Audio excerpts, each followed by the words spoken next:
Hey everybody, it's Melody Snowflake VA and welcome to another review episode.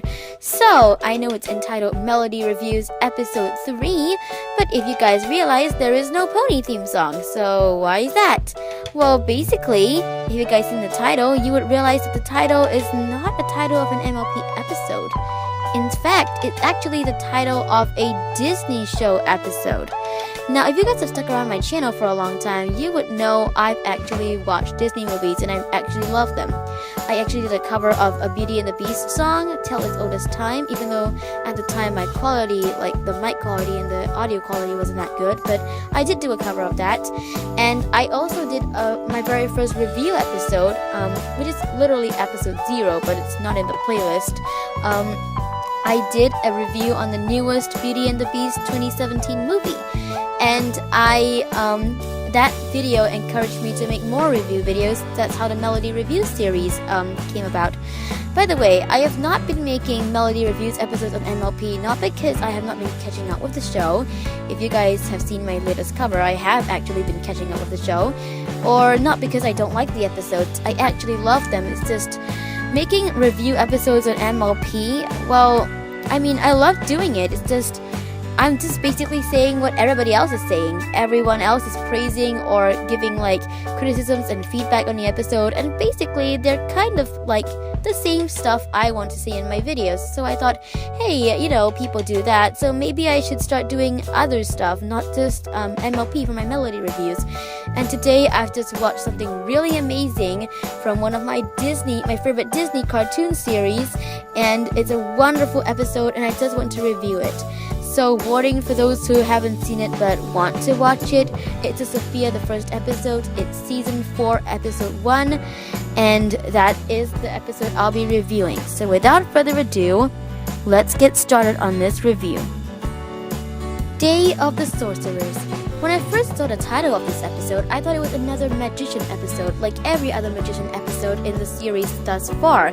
An episode about magic and the do's and the don'ts, or some mystery, including wands or stuff like that are in the episodes that are usually posted about magic. And so I clicked into the episode without knowing what to expect and just expecting the usual stuff. I did not expect Mr. Cedric's backstory to come out. I did not expect that. And I also did not expect that his intentions of taking over the kingdom would finally be discovered by the royal family, like the king and queen and Amber and James.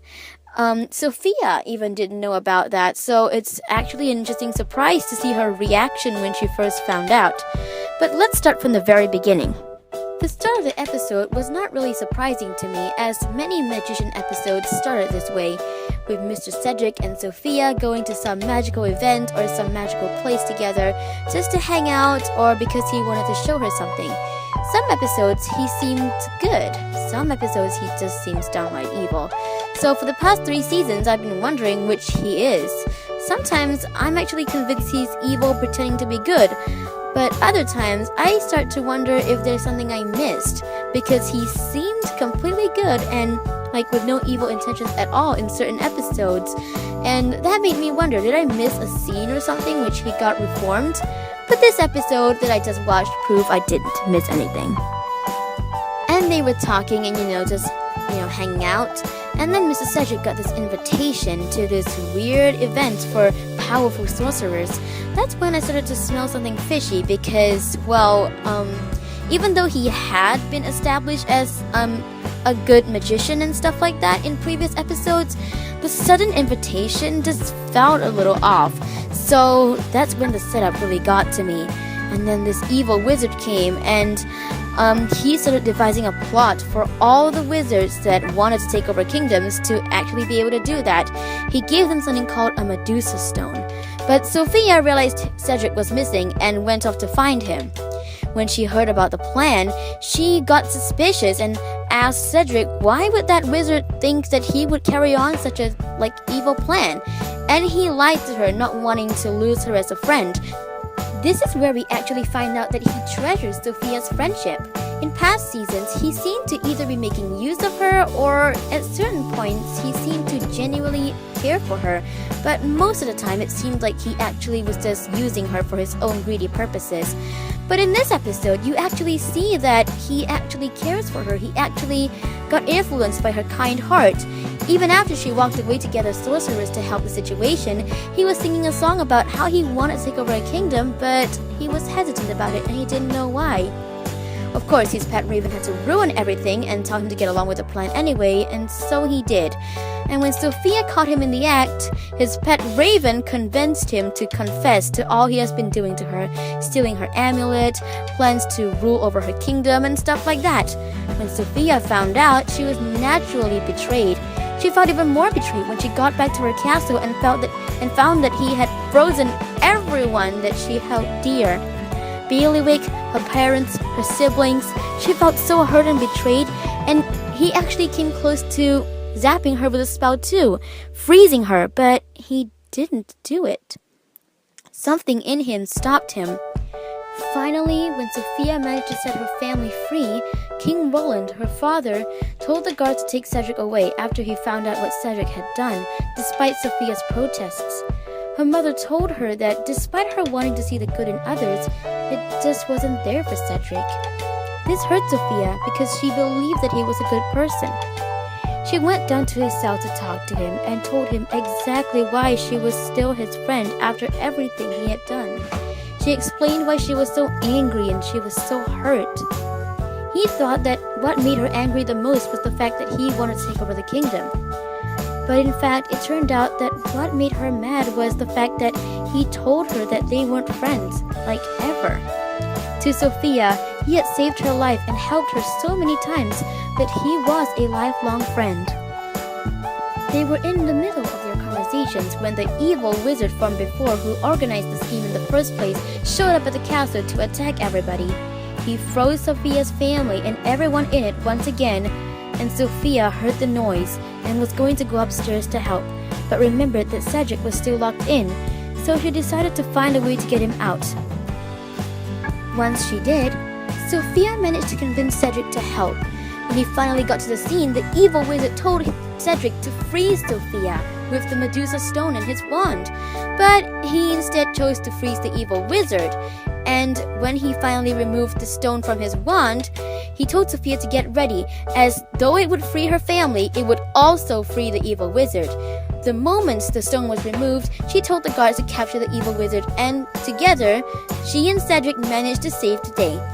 At the end of the day, Sophia managed to convince her parents to give him a second chance.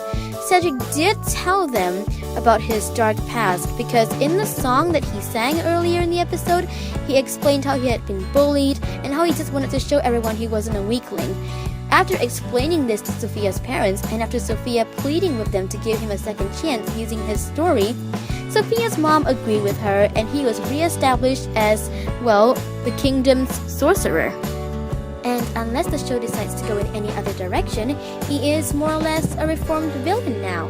Of course, trust still needs to be re-established with Cedric and the king and the rest of Sophia's family, but I guess that can be taken care of over time. But isn't it amazing how friendship is the solution? It kind of reminds me of another episode I've watched before from MLP, Season 3, Keep Calm and Flutter On. Does that ring a bell? You know, Fluttershy with her friendship and willing to give second chances to a villain who most believe was, well, beyond reformation. The two episodes share many similarities, but I don't believe that they are actually copies. Like, I don't believe that the Sophia the First writers copied from My Little Pony, even though there are similarities. But I really love Keep Calm and Flutter On, so it makes sense that I like this episode too. But it has a powerful message behind it as well. Always be willing to give someone a second chance, even if others won't, because you never know how that second chance can help them change for the better. thanks for watching my video today, everypony. It took me a long time to record this and more than 20 takes, but I hope you like it anyway. And it's been a blast reviewing another episode that I love, but it's not from MLP. If you guys want me to make more videos like this, please do let me know in the comments. Don't forget to like and subscribe, and stay tuned on my channel for more videos in the future. I will be probably taking a bit of a hiatus in August, as in I won't be posting as often due to my finals coming up, but until then I'll try to get a video out at least once a week. Thanks for watching, everypony, and I'll see you guys in my next video. Bye!